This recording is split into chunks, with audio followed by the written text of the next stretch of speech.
On today's episode of Notable New England, we kick things off with Wicked Lite Bites, lighthearted stories from each New England state.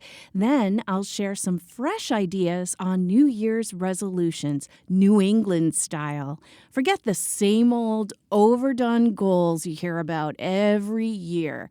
These are unique, meaningful, and will help you get more acquainted with your New England community. How cool is that? Plus, I'll be chatting with Massachusetts music teacher, singer-songwriter, and guitarist Janet Feld about one resolution that's not only fun, but has tons of health benefits: learning to play an instrument or learning to sing. Get ready for a jam-packed episode that is sure to inspire you.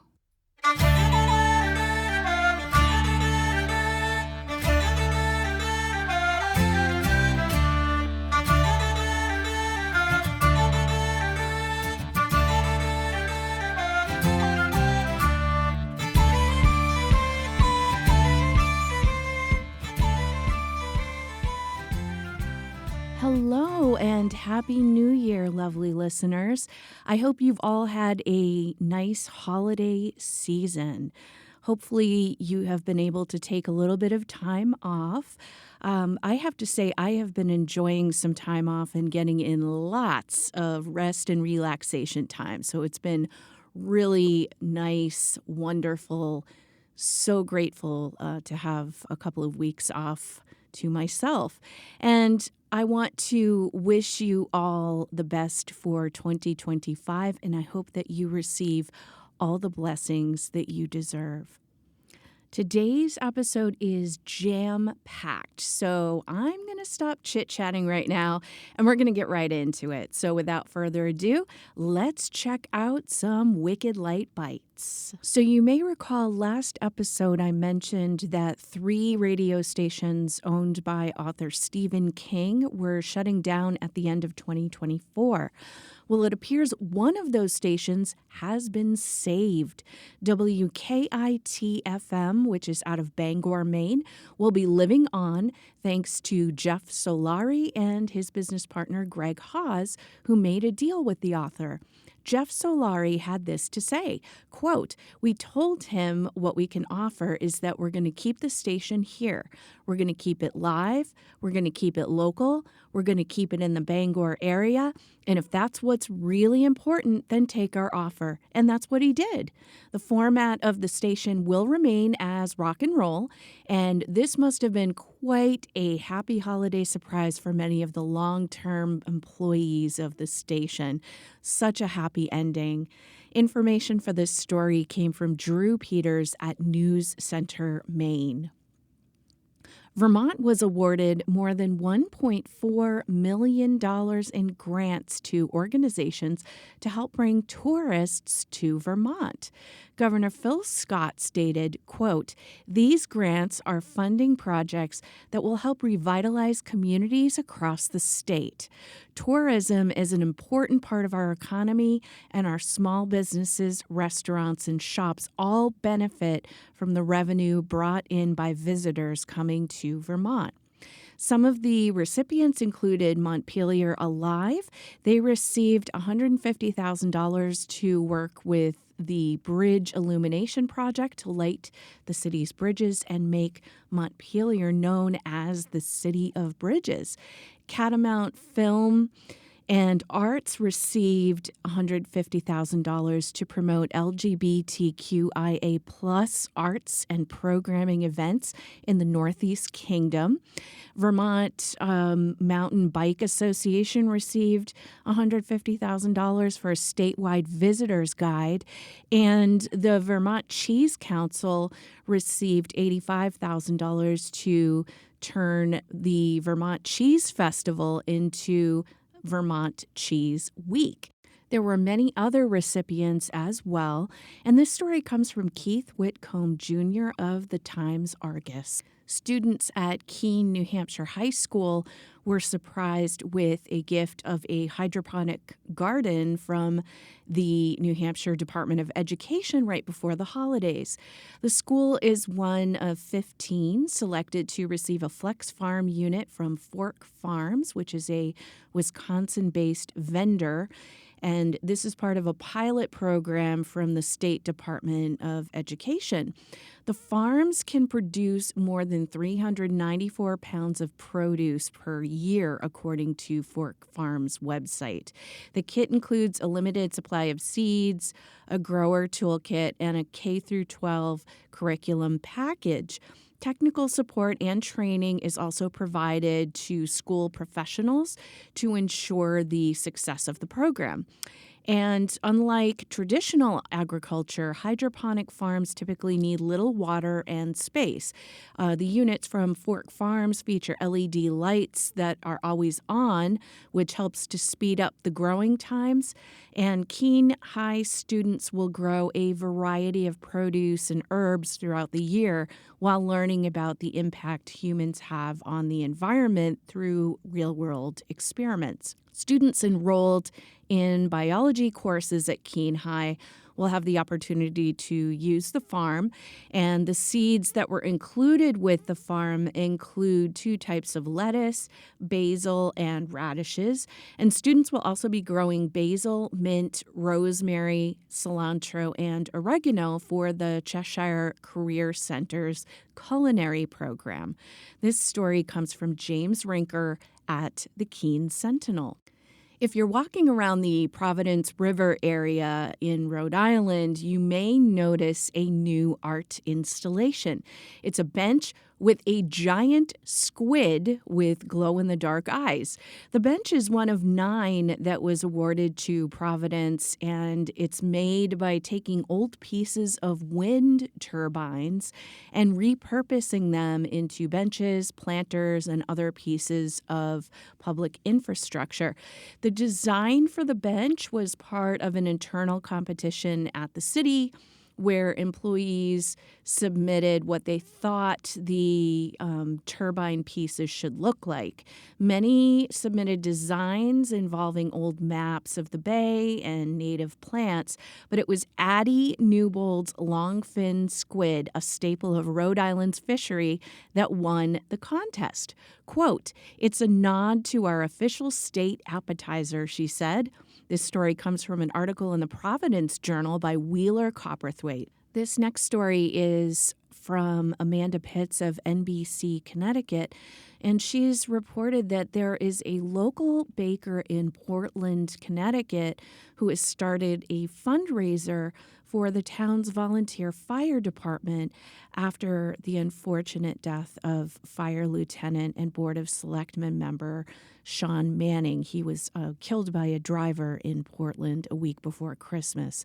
Brittany Davis, who runs Brit's Baking Company out of her home, had this to say, quote, "When everything happened, me and my husband started talking, and I was like, okay, what can I do? There's got to be something I can do to help. I started my cottage food business and knew that one of my things was always wanting to give back. I don't really do this to make a profit or make this my full-time job." So she had created a cookie with the Portland Fire Department patch on it. And these cookies, you get 4 of them for $8, and all proceeds will go to the department in Manning's honor. In the first 24 hours, she said she had sold 250 of these 4 packs of cookies. And other orders and more orders have come in. She is accepting orders until January 12th, and I'm going to put a link in the show notes where people can order the cookies if they'd like to help out. The state of Massachusetts is going to be receiving $1.7 million as part of the bipartisan infrastructure law, according to a report by Heather Morrison at Mass Live. So this money is going to go toward building a new bridge that will allow animals to cross over the Mass Pike. The money will fund pre-construction design and permitting for the bridge along the Appalachian Trail. This includes replacing an existing bridge which crosses near Beckett in an area that has had a lot of collisions with deer. According to the U.S. Department of Transportation, there are more than 1 million crashes involving wildlife each year in the U.S., and these crashes with large animals result in about 200 human deaths and 26,000 injuries each year. These collisions also cost the public more than $10 billion annually. U.S. Transportation Secretary Pete Buttigieg says, quote, "Too many Americans are injured or killed each year in crashes involving cars and wildlife, especially in rural areas, which is why our department created the first ever program dedicated to crossings that make roads and highways safer for both humans and wildlife." He continues, "With funding made possible by the bipartisan infrastructure law, the projects moving forward in 16 states will reduce collisions between drivers and wildlife, create places for wildlife to safely move over and under highways, and help preserve American life and property."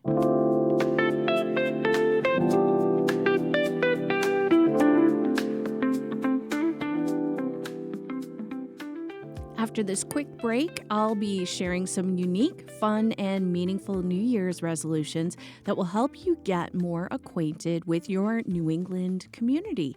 You're listening to Notable New England.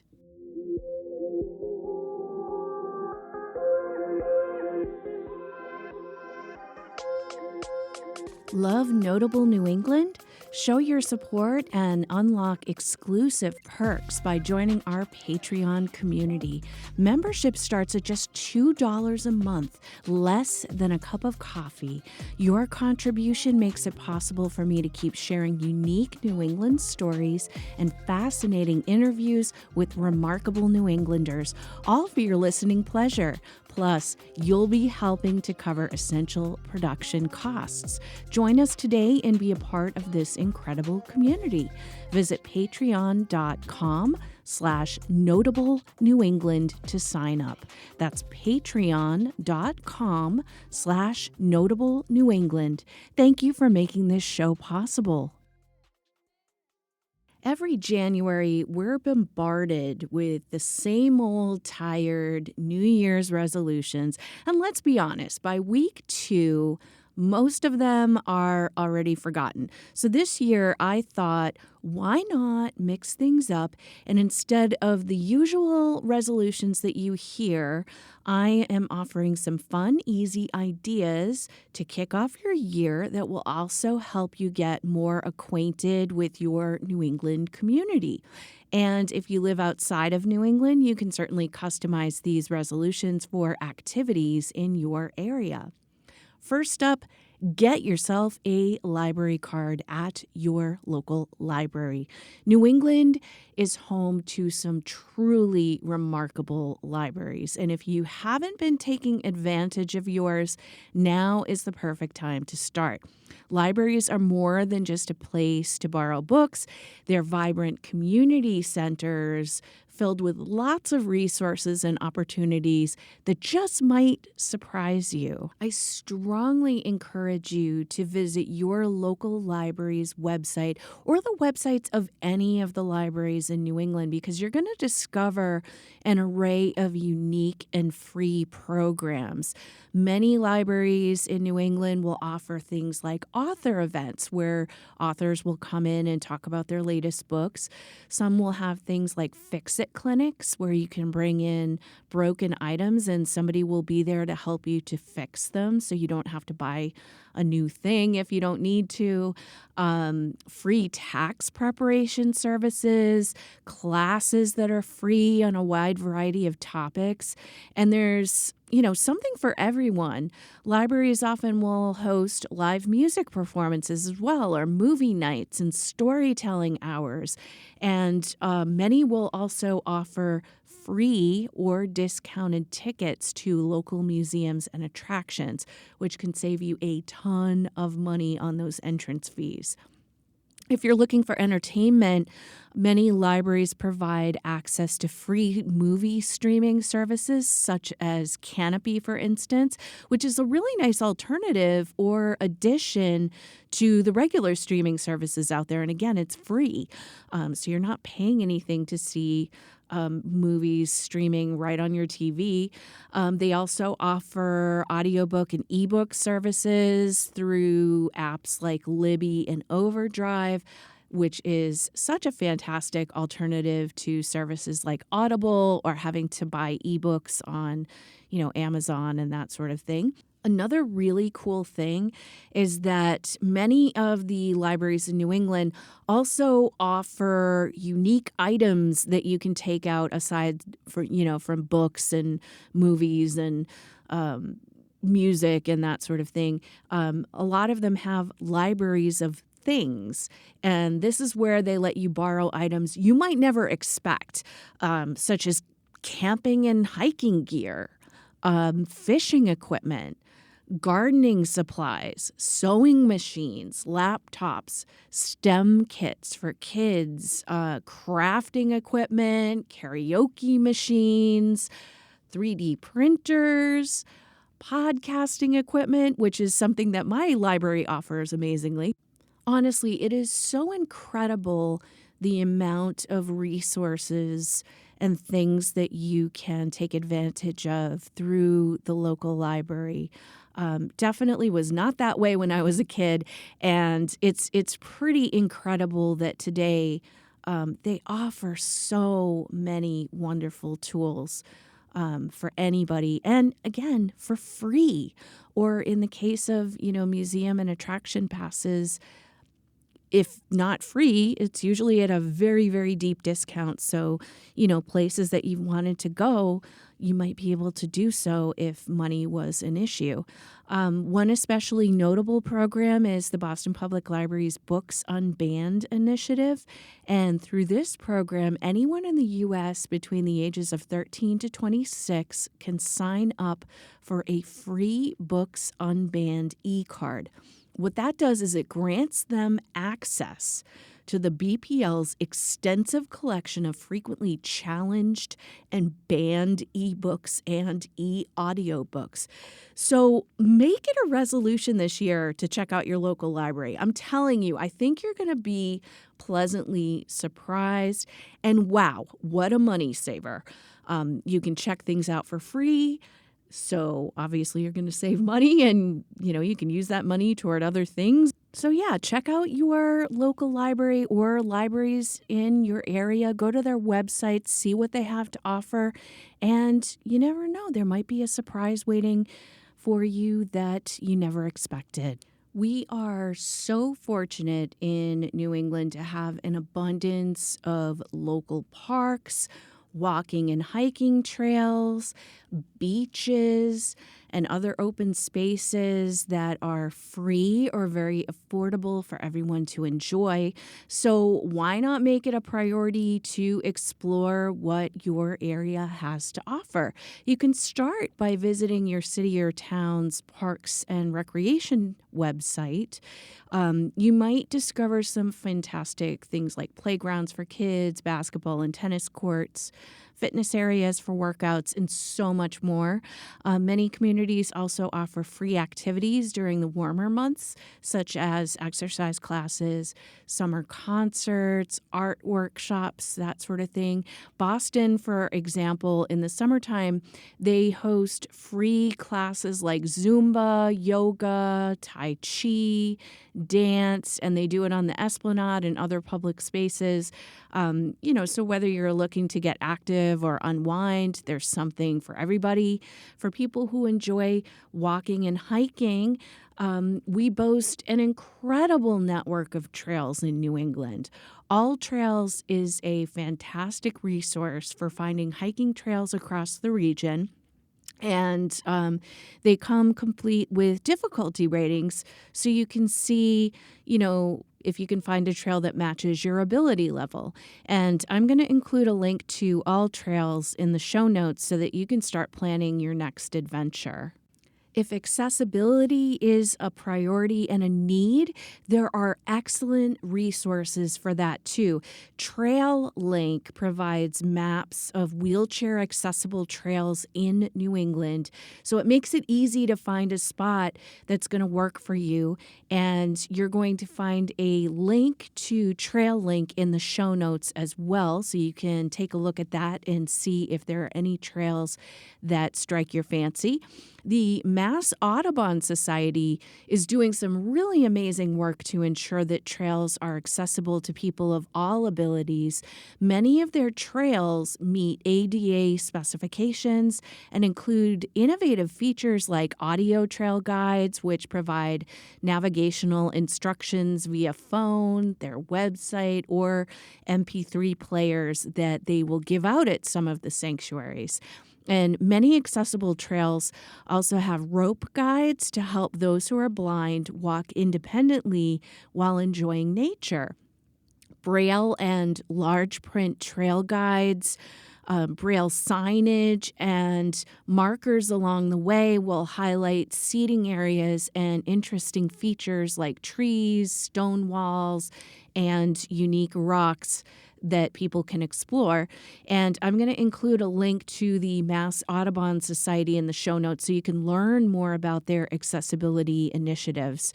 So really, there's no shortage of outdoor activities that you can enjoy in New England at little to no cost. So take advantage of what's around you, get outside, and explore the incredible natural beauty that New England has to offer. Supporting the arts and music in your community does not have to break the bank.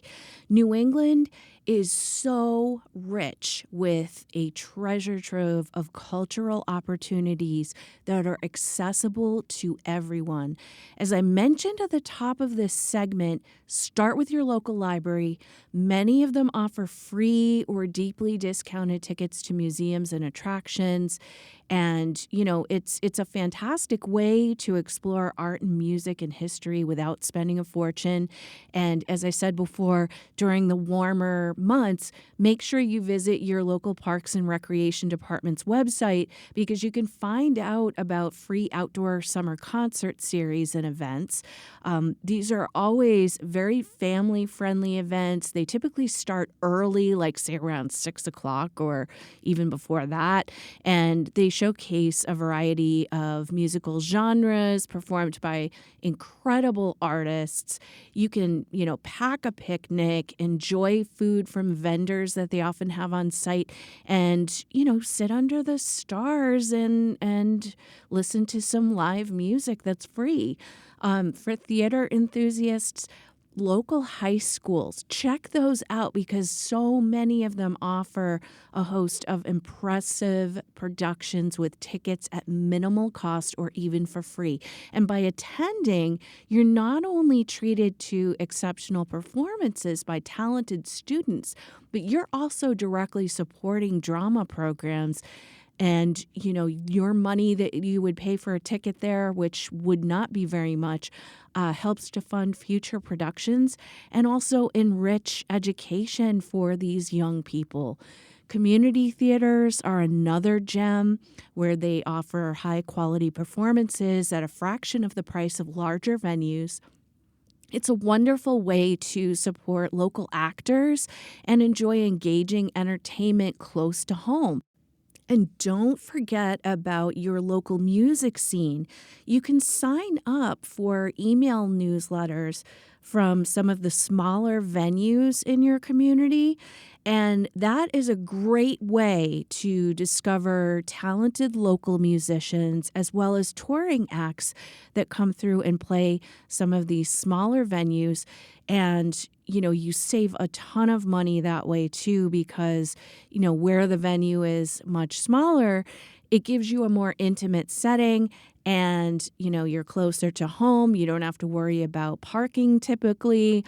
And you can have an unforgettable experience seeing a local or touring musician at a really affordable price. Lastly, I would encourage you to explore the work of visual artists in your community. A lot of libraries, coffee shops, galleries frequently host free events featuring local talent. Supporting the artist not only enriches your life, but also helps to sustain a vibrant and active artist community. So engaging with the arts in your area is such a meaningful way to connect with your neighbors, support local talent, and discover the joy of creativity, all without stretching your budget. So get out there and explore the cultural gems waiting just around the corner. Many New England communities offer very accessible and very affordable opportunities to learn a new skill. As I mentioned earlier, and I'm going to just keep hammering this home, right? Your local library, great place to start because many of them offer free classes and workshops on a variety of topics. Also, I encourage you to explore your area's adult education programs. These programs offer really affordable and eclectic classes, things like cooking classes, fitness classes, writing workshops, acting, knitting circles. You can learn a foreign language. You can take music lessons. There's so much in these adult education programs in our New England community. So definitely take a moment and check those out. Not only is it a great chance to develop a new skill, but it's also a wonderful way to get out, connect with others in your community, and who knows, you might even make a friend.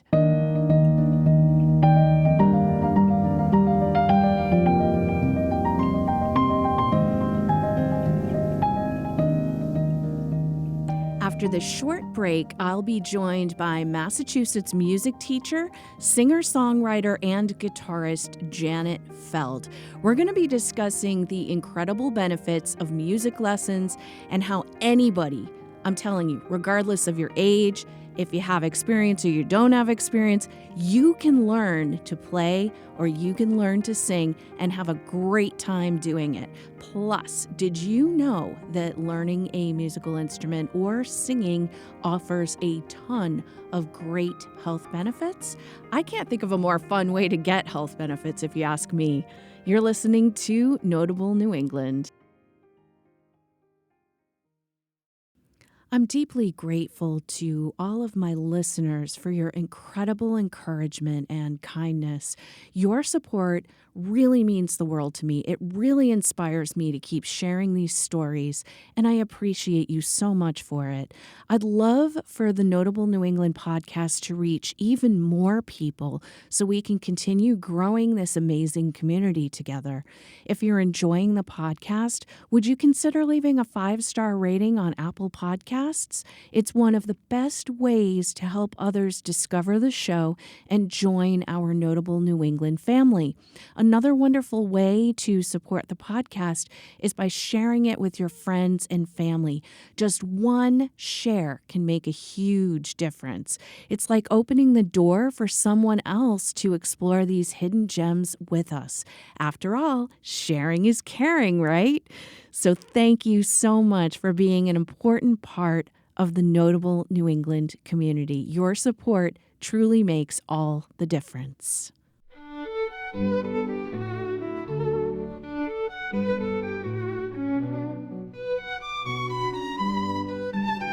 I'm so happy to have Janet Feld on the podcast today. Janet is a Massachusetts resident and an amazing guitarist, singer, and songwriter.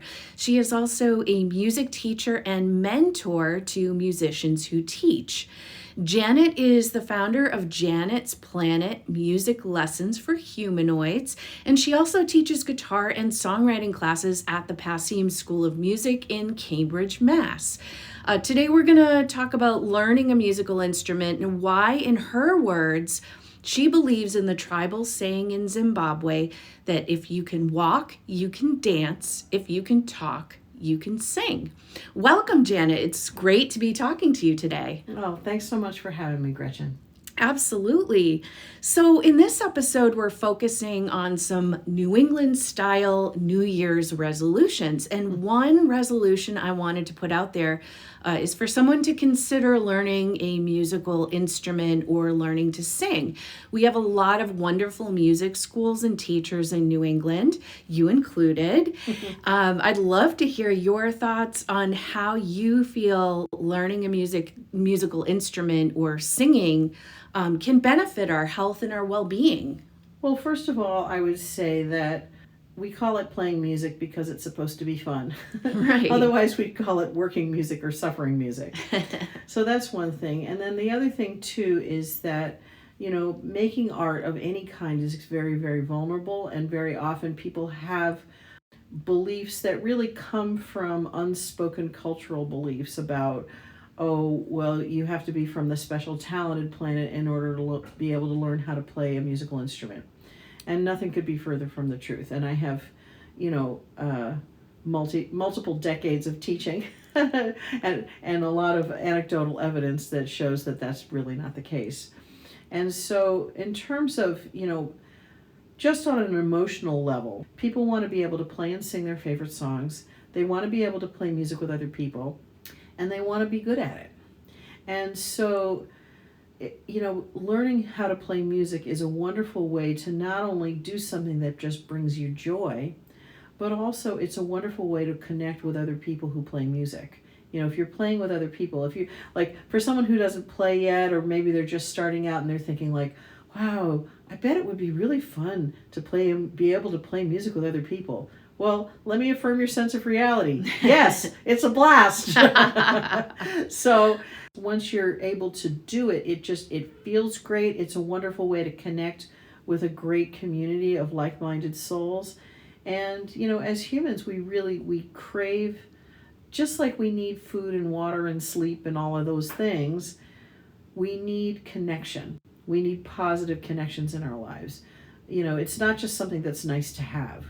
In order to really have a healthy life, it's something that we all need. And then also in terms of, physical benefits, there is nothing better for brain development and for brain plasticity than playing a musical instrument.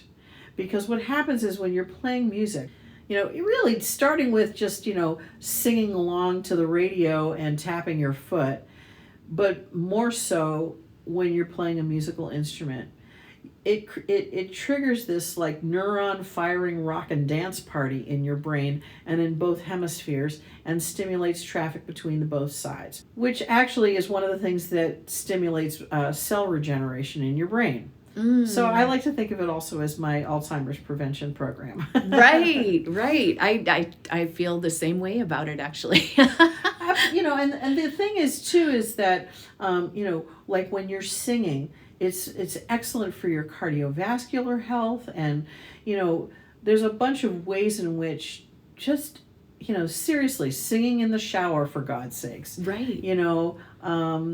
It actually, it's really excellent for your vital organs, so and I love the fact that there's a whole bunch of scientists who've taken the time and effort to get research funding so they can do the experiments that show these things to be true. That rocks my world. Absolutely, I agree. That also sounds like a very fun job to kind of to research all of this. I know, a toast to the neuroscientists, who study about the impact on the brain of playing music. I'm like, yes, definitely.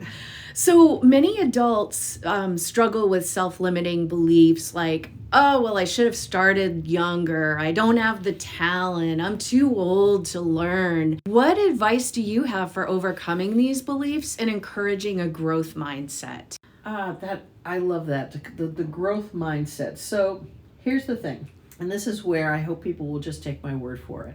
I've been teaching people of all ages in all different settings since the 80s. All right. And so what I know from decades of anecdotal evidence is that the only thing that needs to be true in order to learn how to play an instrument is that you feel like it.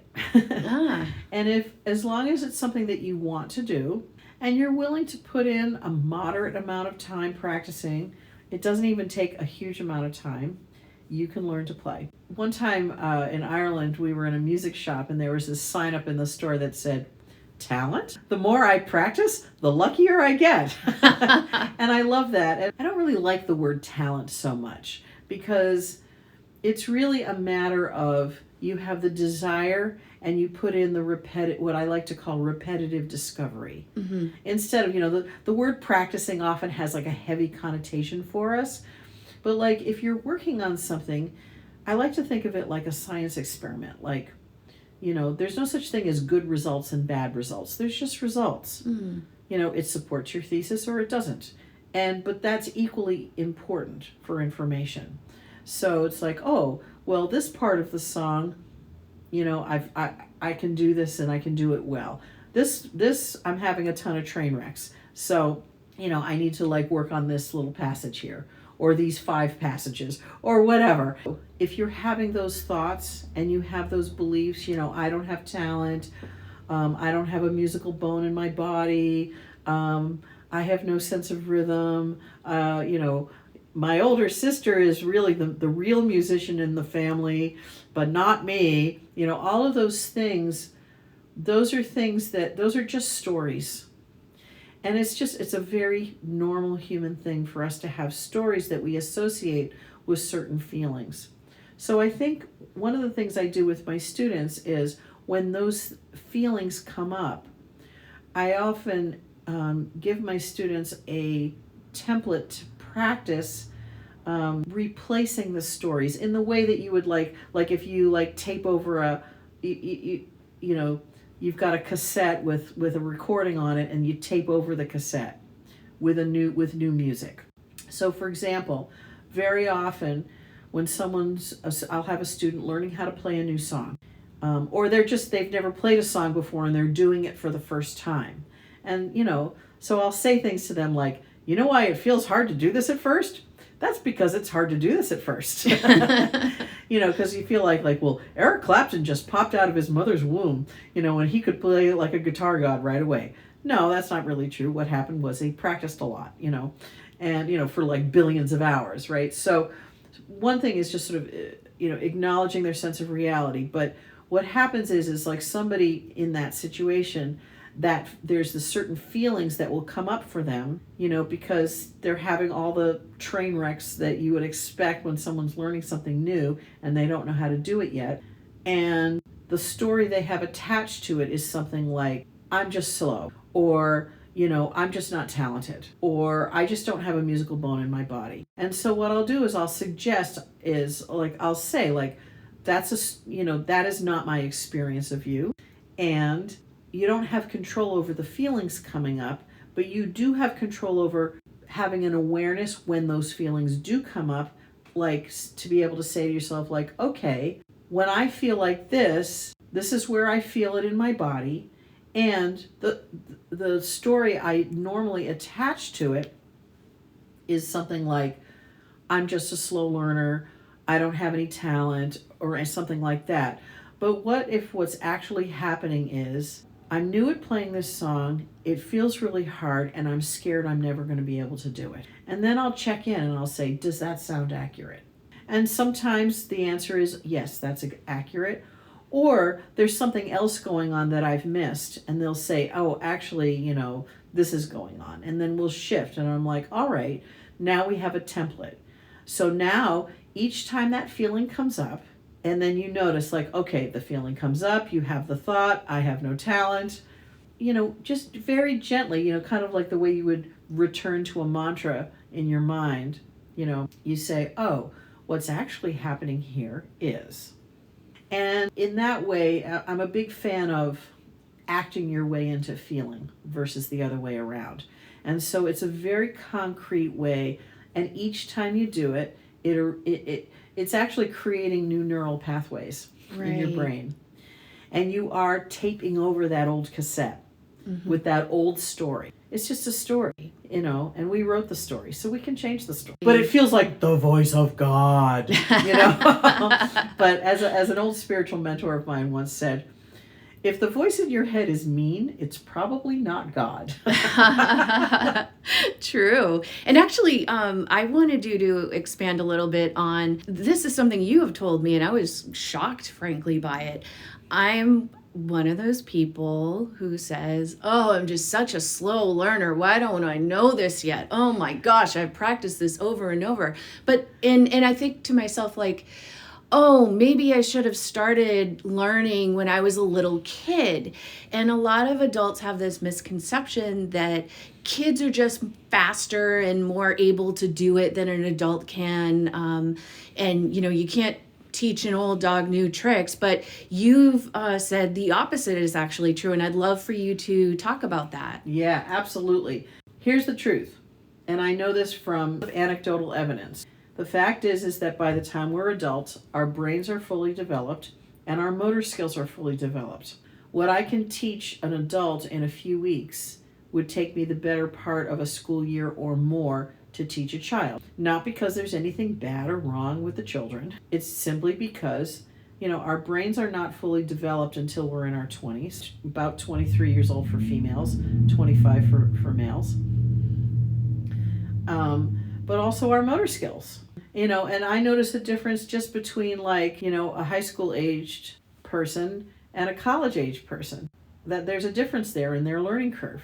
So I would say, in my experience, the biggest deterrent for adults is those limiting beliefs that we were just talking about. I was just going to say, for adult, I feel like with children, they're a little more uninhibited. So they're like, sure, I'll try this, whatever. Because they don't know anything yet. They don't know anything. Yeah. But like as an adult, I think the mind is the thing that gets in the way. Absolutely. Because, and this is something I like to say to students from time to time about, I assume that there's already things that you're competent at and maybe even brilliant at. And on an emotional level, it's much more difficult as an adult to put yourself in a position of being a beginner. Yes. Because there's so many things that you just do without thinking about it. Right. And you have all these stories built up in your head from, being conditioned all of your life that oh gosh, if you make a mistake, this is just the most horrible thing on earth. And absolutely. Well, because in our culture, we get shamed for not knowing things. And nobody ever says it out loud specifically, but it's just the way people react. One of the things I'll do, in particular, if I'm teaching a class, a group of people, when someone asks, I tell all of my students, and, whether it's a group class or whether it's private lessons, the word in Yiddish for a good deed is a mitzvah. Mm-hmm. And I say, your questions are a mitzvah. Because, first of all, it's a mitzvah to yourself, because when you get the answer, then you know something you didn't know before. But I guarantee in every class I teach, when I say, raise your hand, so Gretchen asked this question, and after I finish answering the question, I say, raise your hand if you're so happy that Gretchen asked that question. Either because they were too shy to ask, and they're so, cool, thank God they did it, Yeah. They had the nerve, I didn't have the nerve. But also the other thing that happens is you don't know what you don't know. So sometimes you know that you don't understand something, but you don't even know enough to formulate a question. You don't know what to ask. So when someone asks, it's such a relief. That's a huge mindset thing, Definitely. To first of all, and I feel like probably 80% of what I do is teach that mindset stuff. Interesting. How am I going to get seriously?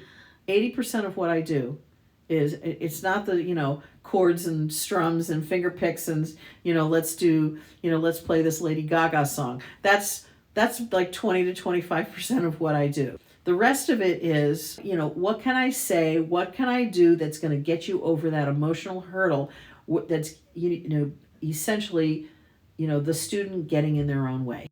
And sometimes it's because of those kinds of limiting beliefs, and sometimes it's just because we're just thinking too much. Mm-hmm. So it's the difference between using your conscious mind and your subconscious mind. Because your subconscious mind processes information literally 1 million times faster than your conscious mind, right? So, I also do all these exercises that in the moment, they're really uncomfortable, don't feel like they're helping.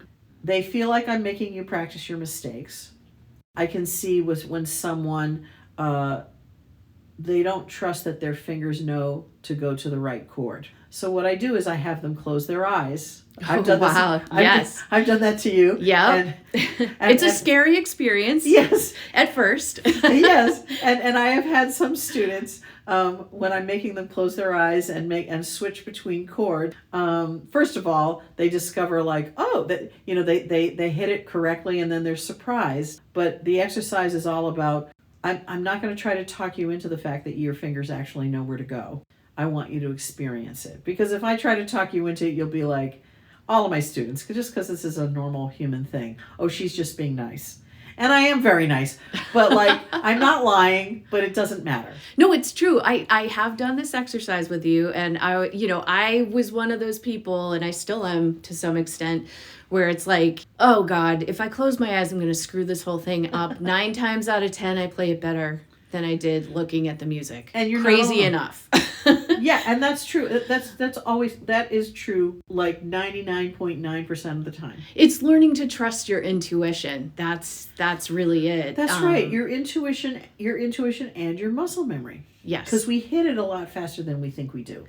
Right. And you're not going to believe me until you actually do it. And I've had moments too where like someone is actually doing it, and while they do it, they're saying to me, I can't do it. I can't do it. Like while they're doing it, you know. You're so, like, you're doing it now. Yeah, and then, when I'll point that out, and then we have a good laugh and we can move on. And sometimes I'll tease people and I'll be like, I have so much nerve trying to get you to feel good about yourself. Like, what was I thinking? But also the other thing too is because it's uncomfortable to do an exercise like that, sometimes people get angry. Or annoyed, and they'll be like, so I've had more than one of my students just look at me and be like, Janet, why exactly is this supposed to be helpful? And in like just that tone. Right. And, my response to that is, that's an excellent question. Let me tell you. Mm-hmm. And 99% of the time, what's happening is we're doing this exercise because I'm tricking your brain. Right? Yes. It's like we're playing it so fast, you don't have time to think about it, and that's the point. Mm-hmm. I'm getting you out of your head, because being in our conscious mind very quickly in the learning curve screws us up. It sets us up to have way more train wrecks. So if I make you play it way faster, then you're comfortable playing it, or I have you close your eyes or something like that, it feels really uncomfortable. It feels like I'm making you practice your mistakes. And on the other side, it's going to make you a better player. And, so I also acknowledge the fact, like, okay, the fact that you're willing to do this with me means that you're taking a huge leap of faith. Mm-hmm. Because every instinct is telling you, this can't possibly be helping me. Right. And like really pisses off people's inner Hermione, or one of my former private students, she'd be like, oh, Janet, Hermione has left the building. So I really appreciate it that my students trust me enough to take that leap of faith, And also, I'm very comfortable holding space when someone gets annoyed with me. and I have compassion for why they're annoyed, because of course it doesn't feel like it's helping. So of course they're going to get annoyed with me, because they want to be good at it. Well, you teach guitar and songwriting at the Passim School of Music too, which offers an incredible variety of classes. From songwriting, but they also have banjo, voice lessons, music business workshops, etc., etc. Could you share a bit about the Passim learning experience and the flexibility of taking classes both in person and online? Oh God, I love talking about Passim. First of all, I'm very excited because as of February, I'll be celebrating 25 years of teaching there. Congratulations. Thank you very much. And it's not an accident I've been there for this long. I love Passim. I love the organization. I love their mission of, there's a bunch of parts of the mission, but a lot of it is centered around building community. And hugely important. And it's just a joy to teach there. And, whatever, all the colleagues that I teach with there, they're just great musicians and great teachers. And when I can, I take their classes. And usually I'm teaching while they're teaching, so then I end up taking private lessons with them. and that's a wonderful thing. But here's, first of all, it's like the best deal in town. It totally is. I've gone on there myself, and I've taken a few classes through Passim School of Music. It's quite a discount off of private lessons that you normally would pay. And, you can, if you live in Cambridge or you live nearby, you can go to the classes in person, but they also do have the virtual aspect of it. So you could be like in California and you can take a music class at Passim School of Music right in your own living room. That's right. In fact, I have students who, we started doing the classes 100% Zoom, when we went into lockdown in 2020. And for 2 years, the classes were 100% on Zoom. One of the things that happened actually when we were still 100% on Zoom is all of a sudden, I've had people from probably 15 or 20 different states take my classes. Wow. And, because there were people that they used to live here and they used to go to Passim and they used to take classes and now they live someplace else. And then they realized I can keep taking classes there, and then I can log into the live stream of a concert. Yes. And Passim was one of the first places that really hopped on the bandwagon of live streaming concerts and offering Zoom classes. And once we were able to meet in person again, for a little while there were people who didn't feel comfortable being in person yet. But then there were people who were. So to be able to offer both was really nice in that transition time. But now I offer, my classes are all, there's certain teachers that whatever they're teaching, they're either doing 100% in person or 100% on Zoom. You can do, so those are some options. In my classes, I like to offer it hybrid.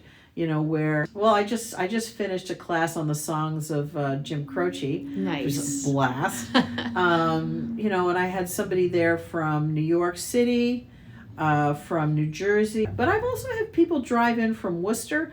I have a guy studying with me right now. He's taking both private lessons and the classes. He drives up from Providence, Rhode Island. Wow. Wow. How cool is that? That is super cool. But here's the thing. In the course of a semester, sometimes stuff happens like, I just have a little bit of a head cold and I don't want to get everyone else sick. Can I stream in? Perfect. Easy. You don't miss your lesson. You don't miss the lesson. Easy peasy, lemon squeezy. Yes. Or, I'm going to be traveling for work, but I'll have my guitar with me. Can I stream in? Perfect. Yeah. I love that. I love the flexibility. And also, with my private students, probably 2/3 of my private students still do 100% Zoom with me. They're like, I love you, Janet, but I don't really feel like leaving the house. I don't feel like dealing with the Boston traffic, to come see you. Right. But I have a bunch of students who see me in person, and then for any number of reasons, every now and again they're like, oh, could we just do it on Zoom today? Mm-hmm. And I love the flexibility of that.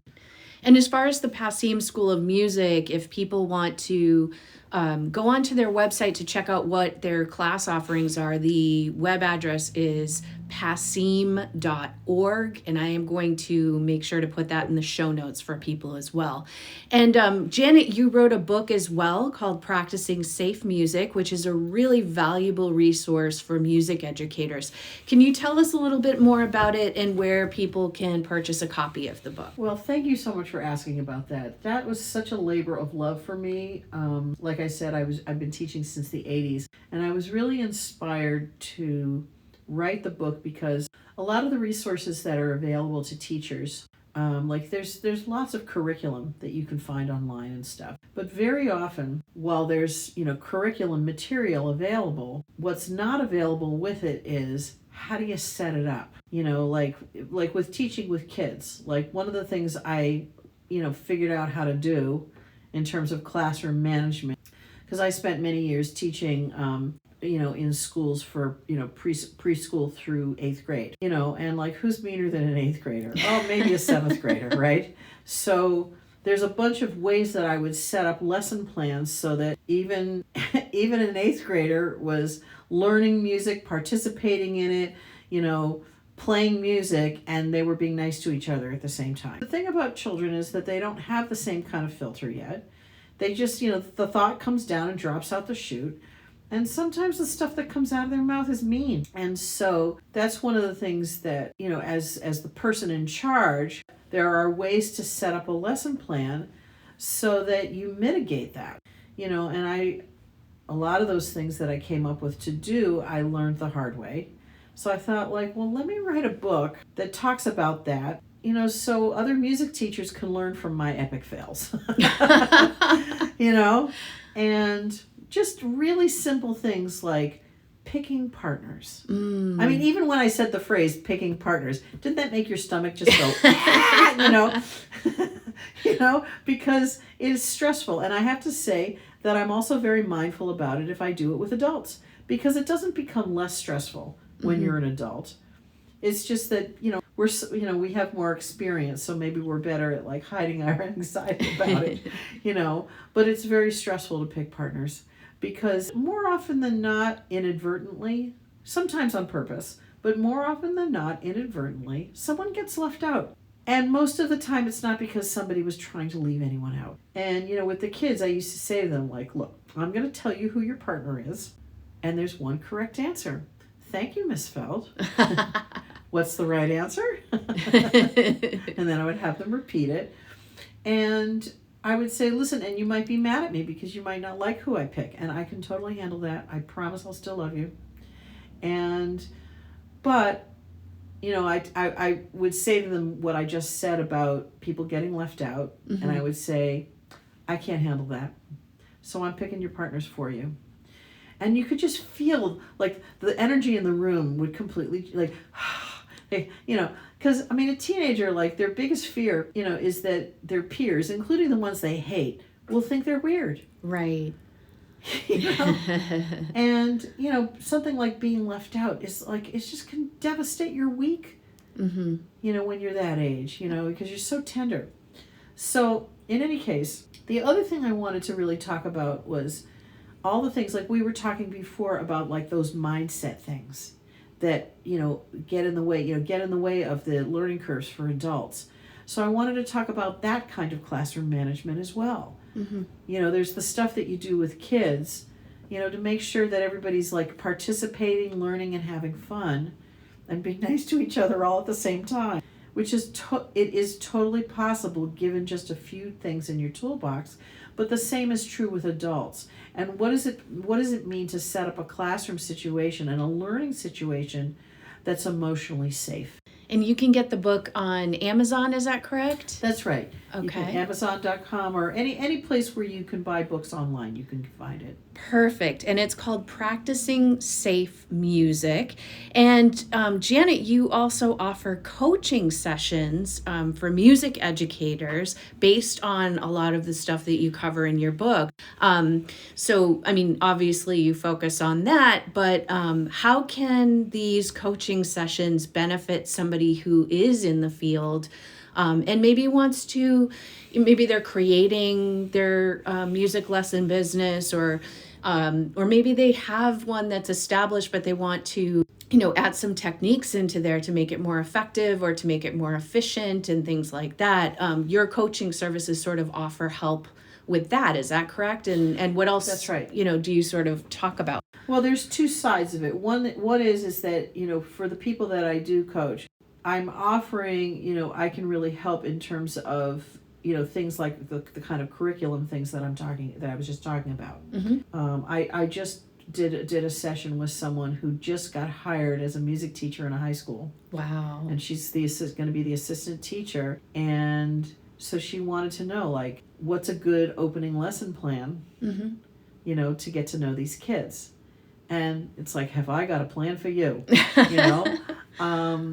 So there's that. The other side of it is the business side of it, the dollars and cents of it. And one of my missions in life is to help make sure there's as many happy, competent guitar and piano players and songwriters as I can possibly help get there. But in terms of teachers, music teachers, and particularly artists who teach, is to help us recover from the starving artist mindset. Because that's a mindset And for me, it's also because I've been doing this for so long. Let me save you decades of pain. You know, I just coached somebody yesterday who's 27 years old, and I'm like, let's talk. So I help people create lesson semester packages that create consistent income for them. I help them develop systems, to, reduce cancellations, eliminate no-shows, and create not just consistent income, but good income, a living wage. For example, I have one of my colleagues at the Passim School of Music. I just did a session with her. People can sign up for like just a one and done session, like a 1 hour session, because for some people they're like, I just need an hour of your time and then I'm going to be good. And then I also offer a 6-week option and then also a 6-month and 9-month option, depending on what's going to fit best for someone's needs. So we were doing a one and done, with my colleague from Passim. And this is a person who is a touring artist, is in a duo, a fabulous duo, and then teaches voice. And their superpower is they're great at helping people find their authentic voice. And and they get incredible results. So after I helped them create a semester lesson package, so we were clear about like, how many lessons would, in total would they be paying for, and doing it in a way that supports their touring schedule, so they're actually available for that amount of time. And then, once you pay your tuition, what's included in that. And I love going through that process with another person, because I went through this process too. It's like once I started listing out all the things that I actually do for my students, it really gave me a new appreciation of the value that I offer as a teacher. And that was really great. But then also talking about the uncomfortable part about what am I going to charge. So, they had made a suggestion about how much they wanted to charge they put together a 4-lesson package because that is optimal for their touring schedule. And, I nudged them a little bit about the price. What if you charged a little bit more, But just given the package, even in the price that they had come up with that felt comfortable for them, I was like, and they wait tables, as a day job. I was like, how many students would you need to replace your income waiting tables? And they were like, 2. And that's the kind of thing I want to hear. Yeah. Because for me, when I learned the things that I'm teaching other people, I was teaching at a preschool through 8th grade school 3 days a week, plus after school lessons, so general music all day, then after school lessons, and then I would have a little dinner break, and then I would go teach at Passim at night. I had 3 days a week like that. So I was starting my day at 8 o'clock in the morning. Well, class started at 8 o'clock. I was getting to school at 7:30. And then I was teaching until, my last class at Passim ends at 9:15. And then I'm not out of there till 9:30. Well, I replaced those 3 days a week at the school. And then I was able to feel this unbelievable sensation of feeling rested. And you can focus on your art as well, because you do write songs and you do write music and you do perform as a performer, all over the country. So, obviously, a teacher or somebody who is looking to go into that field, having that advice from you, having gone through it and having experienced it on your own, you're kind of teaching ways that they can make it easier on themselves so that they don't burn out and that they're able to fully invest in their creative side of the business as well. The thing about that is that, well, for me, in my experience, I was on the road to burnout because at the point at which I worked with my first coach, I was teaching, in order to just earn a living wage, I was teaching 6 days a week, and that is not sustainable. I hadn't written a song in 2 years, okay, and I've been writing songs since the late 70s, and I hadn't written one in 2 years, and I was like, oh my God, maybe I have nothing left. And it was devastating, that thought. But the other thing that started to develop was like a sense of like, I was giving it all away to my students and I was leaving nothing for myself. And that is not what I want to model for the people in my life. That's not what I would want my students to do. Once I had increased my prices for private lessons, and I was then able to replace that school job, because I had been teaching children for like 32 years. And I was like, I don't really want to teach kids I love teaching kids. And then after a while, I was like, okay, I think I don't want to do that anymore. Once I had set up the structure that I have, that I'm now teaching others to do, I now can earn a living wage and better teaching 4 nights a week. And in the last year and a half, I've written 18 songs. Wow. Generally for a songwriter, like a good year for me usually is like 3 or 4 songs. Right. But I'm having the most creative time in my life. And because you have the energy, you're rested, you're taken care of. You don't have to worry about, oh gosh, how am I going to pay the mortgage this month? I didn't have, I had too many students who canceled. What am I going to do for car repairs or that kind of thing? That's right. You've set yourself up, and now you're passing that information on in these coaching sessions to people who want to become or want to establish their own business as a music educator. That's right. So that they can have a sustainable and good life and still practice their art. That's right. And just really simple things like, I worked with someone last summer who, he's 27, just turned 27, just got married. In a few years, he and his wife want to start having some babies. And I'm like, babies are expensive. Let's get you a good income. And, he goes on the road with a band, and he'd like to build up a studio. And like, one of the things I was talking to him about is like, all right, so here you are, you're on the road. And wouldn't it be nice, because you've got like a day between gigs or whatever, and you need a place to sleep, or you need a place to sleep after the gig. And, wouldn't it be nice to be able to comfortably pay $150 for a hotel room? The simple pleasures. Versus like having sleeping in a van or on the floor or somebody's lumpy couch, or, in a twin bed with Little Mermaid sheets. Not that ever happened to me, except it did, but just to have that option. And the other thing too, like when I go, I don't tour as much as I used to, but when I do go on tour, as long as I break even financially, I'm good, because my bills have been paid. Mm-hmm. And I've never had so much fun touring because I'm not worried about the money. And so like whatever money I bring in, is wonderful, and I'm just having a blast.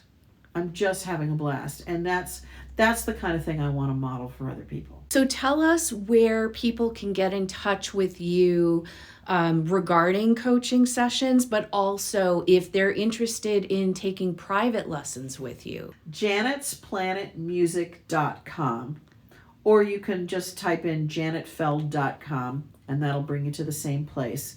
If you're looking for, if you're an artist who teaches music, there's a menu item that you can click on. It says music teachers, and that'll get you, bring you in. If you sign up on the mailing list there, it'll give you a free program of, it's like video tutorials on how to build your first semester package. It's my teacher toolbox. And but when you go to janetsplanetmusic.com, there's information about how to get in touch with me there. If you're interested in private, guitar, piano lessons or songwriting, and generally for people who've never studied with me before, I usually recommend that people take a tryout lesson with me. So they can experience my style before they make a commitment to a longer period of time. One of the things you can do there also is if you sign up on that mailing list, then it signs you up for a free video lesson series for, beginning guitar players called the Quick and Dirty Guitar Startup. Excellent. Yeah, and that's like lesson 1, even if you've never played a musical instrument before in your life, so that by the end of it, you can play, a couple of chords, strum in a particular way, and play a song. Slowly but surely, but play a song. It does not sound insane. I know. But it works. It's great. Well, you've been through it, so I have. know. Well, Janet, thank you so much for coming on the podcast today. I really appreciate your time and for sharing your wisdom with our lovely listeners. And folks, as I said, I'm going to put the links that Janet has mentioned, as well as the link for Passim's School of Music in the show notes. So you can just go there and you can click on it. It will take you right there. Thank you again, Janet. I really appreciate your time. You're so welcome, and thanks so much for having me. You're awesome. Oh, thank you.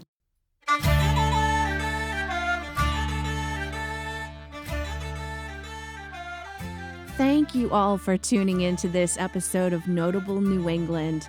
I hope that you found some of these New England-style New Year's resolutions helpful, and perhaps they'll inspire you to connect with your local community and discover some things that maybe you haven't gotten to before. Also, another thank you to Janet Feld for joining me today. I hope that you found the information that Janet imparted helpful and inspiring. The next episode of Notable New England will take place on Sunday, January 19th. I hope you will tune in and join me. See you next time.